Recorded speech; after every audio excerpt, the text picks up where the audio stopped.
বাংলায় ঘুরে না দাঁড়ালে গুরুত্ব হারাবে সিপিএম। বাংলায় দলকে করতে হবে আরো তরুণ। পার্টি কংগ্রেসের দ্বিতীয় দিনে উঠে এলো এমনই বার্তা। জনমুখী কর্মসূচি নাগারে চালানোর কথা উঠে আসে। বাংলায় না ঘুরে দাঁড়ালে গোটা দলের ভবিষ্যৎ নিয়েই প্রশ্ন। বঙ্গ সিপিএমকে নিয়ে মান্যতা কেরল তামিলনাড়ু নেতৃত্বের, এমনটাই সূত্রের খবর। বাংলায় দলকে আরো তরুণ করতে হবে। বাংলায় যদি ঘুরে দাঁড়ানো না যায় তাহলে গুরুত্ব হারাবে সিপিএম।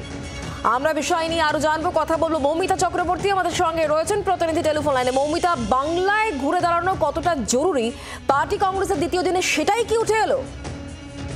একেবারেই তাই, এবং ছত্রে ছত্রে সেই কথা কিন্তু করেছেন বা বলা ভালো যে স্বীকার করে নিয়েছেন কেরান লবির নেতৃত্ব। কারণ তাদের এ যাবৎকালে অতীতে দেখা গিয়েছে যে কেরান লবি অন্য সময় বাংলা সম্পর্কে 2011-র পর থেকে, বিশেষ করে যেহেতু ভোটের ধারাবাহিক ফলাফল শূন্য এসেছে, কিছুটা হলেও তাদের সঙ্গে কিন্তু মতবিরোধ দেখা গিয়েছে।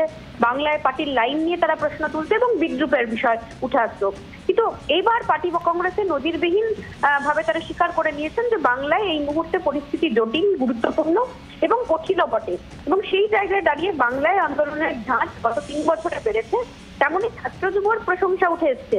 এবং এই পরিস্থিতিতে বাংলায় যদি ঘুরে না দাঁড়ায় সিপিআইএম দল, তবে গোটা দেশের জন্য সিপিআইএম এর ভিজিবিলিটি প্রশ্নচিহ্ন লক্ষ্য করবে বলে মেনে নিয়েছেন কেরল, তামিলনাড়ু এবং অন্যান্য প্রদেশের নেতৃত্ব।